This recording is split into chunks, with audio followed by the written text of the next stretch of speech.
No vídeo de hoje, o reinado de Davi. Davi ungido rei de Judá. Isbosete é coroado rei de Israel. Davi trata da ameaça filisteia. Davi conquista Jerusalém. A Arca da Aliança chega em Jerusalém. As guerras de Davi. Israel acumula riqueza. A administração do reino de Davi, a família de Davi. A rebelião de Absalão. Davi, um compositor, salmos não davídicos, instrumentos musicais, outras rebeliões e evidências arqueológicas. Não perca! Seja bem-vindo ao Diário Pentecostal Historiando, análise histórica e crítica sobre o movimento pentecostal brasileiro. Se inscreva no canal e siga nossas redes sociais. O povo que não conhece a sua história está condenado a repeti-la.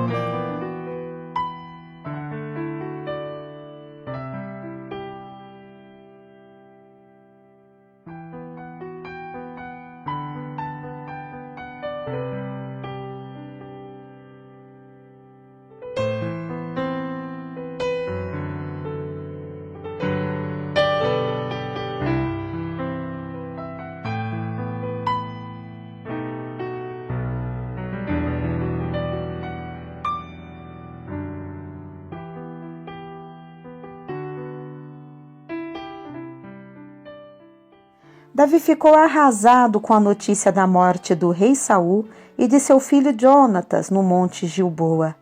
Quando um amalequita lhe contou como havia ajudado o rei Saul a cometer suicídio, Davi ordenou sua execução. Desse modo, deixou claro que não sentiu nenhuma satisfação com a morte de Saul e que considerou o amalequita responsável pelo assassinato do ungido do Senhor. Em seguida, Davi se dirigiu a Hebrom, onde foi ungido rei de Judá. Ele tinha 30 anos de idade. Em Hebrom, Davi reinou sobre Judá por 7 anos e meio. Isbosete é coroado rei de Israel. Ao invés de reconhecer Davi, Abner, o comandante do exército de Saul, colocou o único filho sobrevivente de Saul no trono de Israel. Israel, neste caso, é o território ocupado pelas tribos do norte e por Benjamim. Porém, tendo em vista a vitória dos filisteus, é difícil dizer ao certo quanto desse território estava sob controle israelita. Em 2 Samuel, esse filho de Saul é chamado de Isbosete, que significa homem de vergonha, um nome nada apropriado para um rei. Em 1 Crônicas 8:33, aparece seu nome verdadeiro, Esbaal, homem de Baal, que foi alterado pelos escribas de Samuel. Disse que o reinado de Isbosete durou 2 anos, durante os quais houve conflitos entre seus homens e os de Davi. Quando Abner desertou para o lado de Davi, o poder de Isbosete se enfraqueceu e o rei de Israel foi assassinado por 2 dos seus oficiais. Mais uma vez, desejoso de eximir de qualquer cumplicidade, Davi mandou executar os assassinos. As tribos do norte foram a Hebrom e ali ungiram Davi como rei sobre todo o Israel. Davi trata da ameaça filisteia. A existência dos governos rivais de Isbosete e Davi era conveniente aos interesses dos filisteus, ao passo que o poder centralizado em Davi representava uma ameaça mais séria. Assim, o exército filisteu se reuniu no vale de Refaim, perto de Jerusalém, que era ainda um encrave jebuseu e, portanto, sob controle dos cananeus. O objetivo era isolar Davi de seus novos aliados do norte, em seu ponto mais vulnerável. Davi derrotou os filisteus nesse local não apenas uma, mas 2 vezes.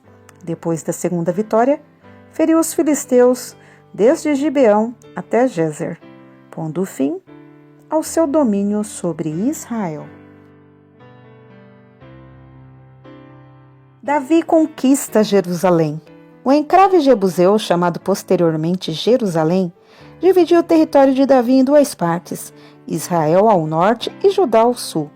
Cercada por vales profundos de 3 lados e provida de boas fontes de água, A cidade contava com grande potencial defensivo, daí não ter sido conquistada pelos israelitas até então. Tendo em vista sua localização central, também seria uma excelente capital para Davi, aceitável tanto para Israel quanto para Judá. Davi tomou Jerusalém usando seu exército pessoal, mas o relato bíblico não fornece detalhes. A referência a um canal subterrâneo sugere que Davi conhecia um túnel secreto, talvez aquele que liga a fonte de Gion, ao lado de fora das muralhas, ao interior da cidade. Davi se mudou para Jerusalém e, como o nome Cidade de Davi deixa claro, a cidade passou a ser considerada sua propriedade pessoal. A Arca da Aliança chega em Jerusalém. Depois de capturarem a Arca da Aliança, os filisteus a haviam levado para as cidades filisteias de Asdod, Gate e Ecrom. Quando a população de Asdod foi afligida com tumores, a arca foi enviada a Bet-Semes, em território israelita, num carro puxado por 2 vacas e sem nenhum condutor. De lá, foi transportada para Kiriat Jearim. Davi decidiu levar a arca para Jerusalém. Na primeira tentativa, Uzá foi morto quando estendeu a mão para segurar a arca. A segunda tentativa foi bem sucedida e cercada de festividades ao som de harpas, liras, adufes, sistros e símbolos. Davi dançou com todas as suas forças. Uma tenda foi levantada para receber a arca. E foram nomeados sacerdotes para realizar os sacrifícios exigidos pela lei. Assim, Jerusalém se tornou não apenas a capital política do reino de Davi, mas também o seu centro religioso, apesar do Senhor ter revelado por meio do profeta Natã que não caberia a Davi, mas sim a um dos seus filhos, construir um templo permanente para abrigar a arca. As guerras de Davi. Davi realizou uma série de campanhas militares agressivas contra as nações vizinhas. É difícil determinar a sequência cronológica exata de suas batalhas, mas no final, Davi assumiu o controle de um império de tamanho considerável. Quando os amonitas humilharam os embaixadores israelitas, raspando metade da barba e rasgando metade da roupa de cada um, Joabe, o comandante do exército de Davi, cercou Rabá, atual Amã, a capital de Amon. Os amonitas contrataram mercenários dos estados arameus de Bet-Reob, Zobá e Tobi ao norte. Joabe expulsou os arameus, mas eles se reagruparam e voltaram com um novo exército. Davi deslocou suas tropas para Elã, talvez atual Alma no sul da Síria, e derrotou os arameus, matando seu comandante Sobaque. Enquanto Joabe deu continuidade ao cerco a Rabá, Davi voltou a Jerusalém e, por essa época, cometeu adultério com Batseba e ordenou que seu marido, o heteu Urias, fosse morto. Além de ter seu nome denegrido por esses atos, Davi recebeu uma repreensão severa do profeta Natã. Por fim, Rabá foi tomada, o povo da cidade foi sujeitado a trabalhos forçados e a coroa amonita repleta de joias, pesando cerca de 34 quilos, foi colocada provavelmente apenas por alguns instantes sobre a cabeça de Davi. Davi derrotou os moabitas, poupando 1/3 deles e matando os outros 2/3. Davi, ou talvez mais precisamente Joabe e Abissai, matou 18.000 edomitas no Vale do Sal, na Arabá, ao sul do Mar Morto, e colocou guarnições em todo Edom. Em seguida, o rei de Israel voltou sua atenção para Hadadezer, monarca do reino arameu de Zobá, e tomou dele 1.000 carros. Considerando-se que Davi já retou ou aleijou todos os cavalos que puxavam os carros, poupando apenas 100 animais, ele parecia não considerar os carros importantes para os seus próprios exércitos. Os israelitas ainda travavam a maior parte de suas batalhas a pé. Quando os arameus de Damasco socorreram Hadadezer de Zobá, Davi os derrotou e colocou guarnições em Damasco. O reino de Davi se estendeu do ribeiro do Egito, Ade, Euarish, até perto do rio Eufrates. Israel acumula riquezas.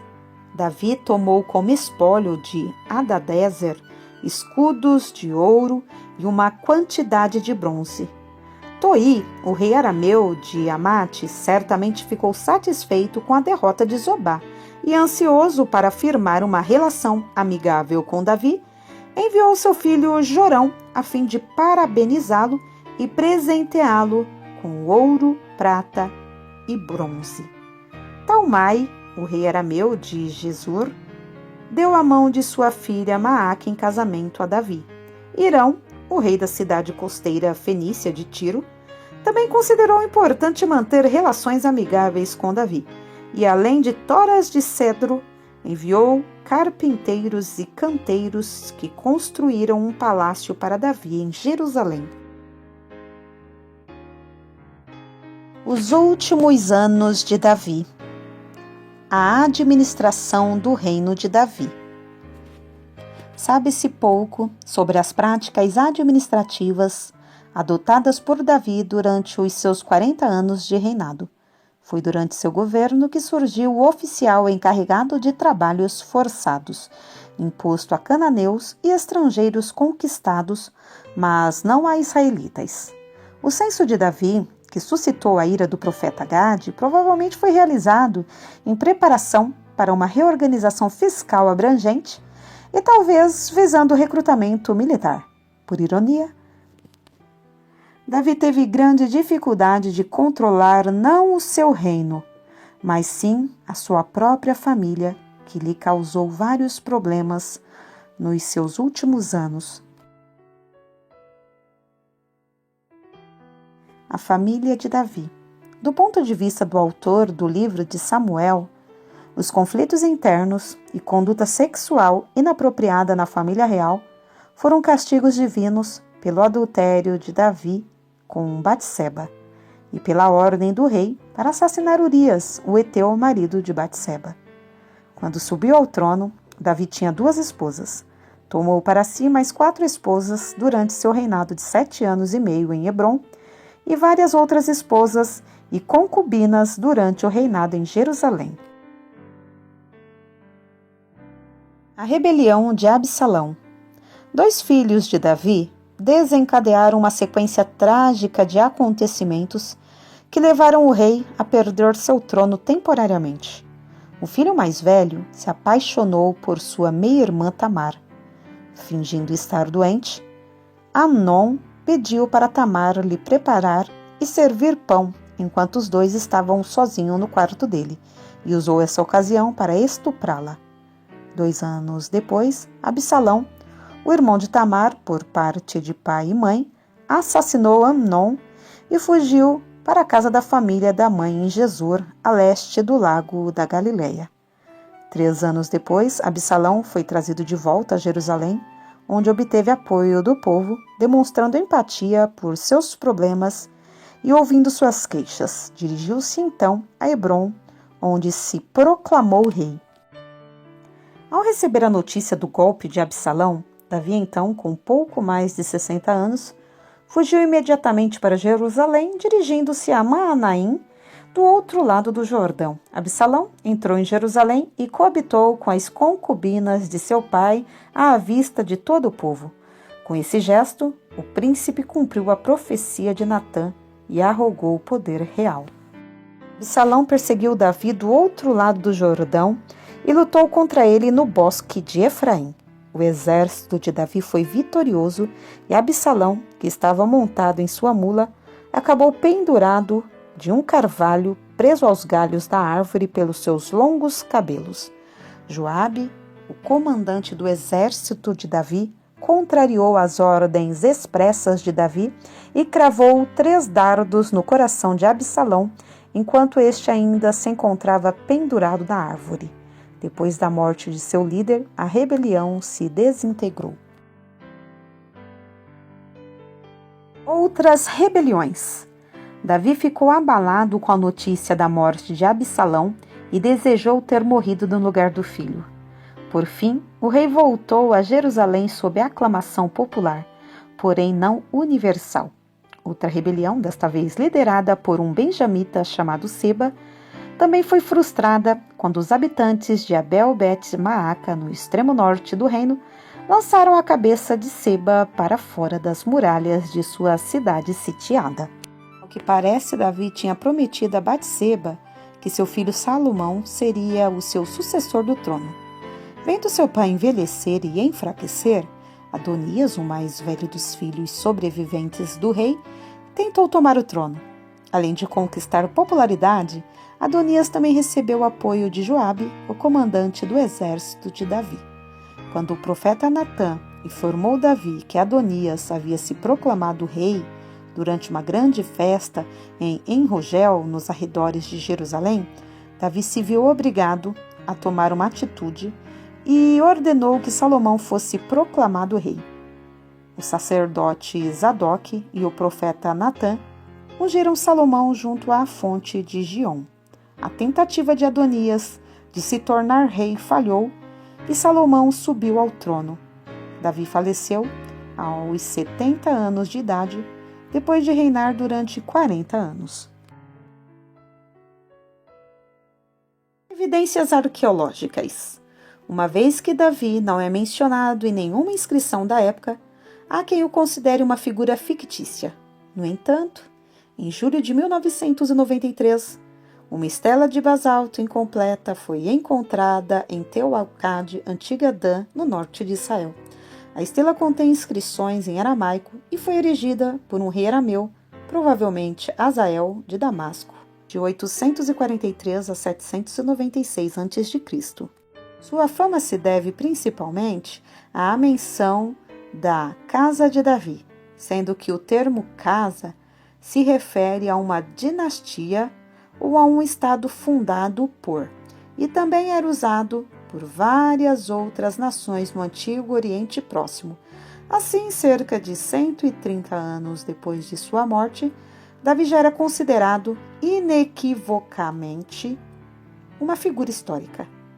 Também se propôs uma menção a Davi numa inscrição egípcia de Karnak, do tempo de Faraó Xosenki, 945 a 924 a.C., e numa restauração da linha 31 da Pedra Moabita, uma inscrição do rei Mesa de Moabe, 830 a.C., de Dibon, cidade localizada na atual Jordânia, apesar de nenhuma destas propostas ter recebido apoio acadêmico expressivo.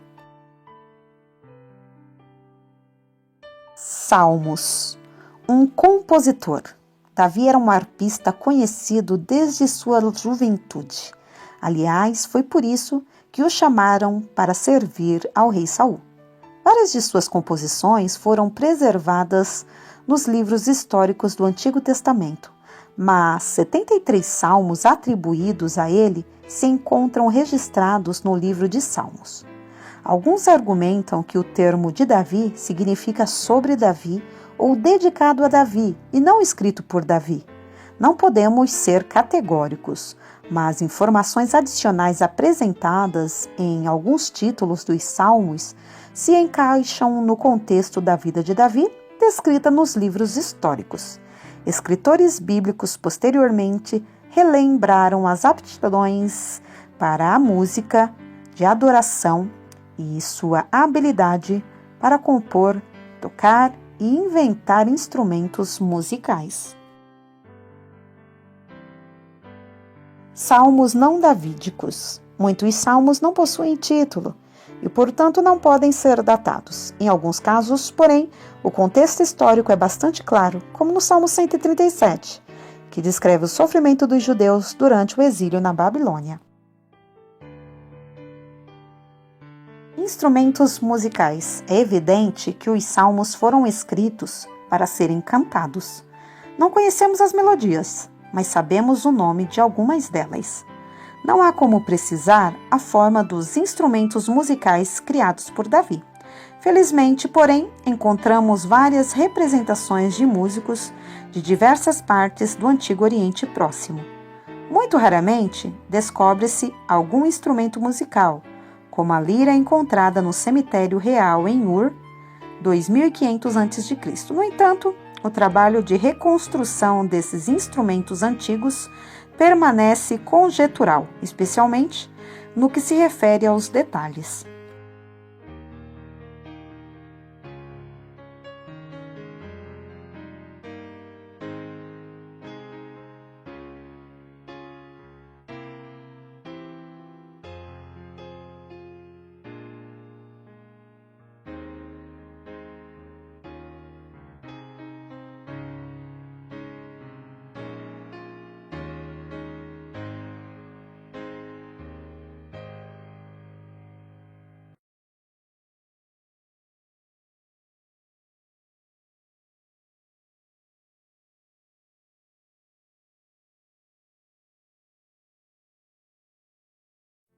Porque nada podemos contra a verdade, senão pela verdade. Segunda carta aos Coríntios 13:8.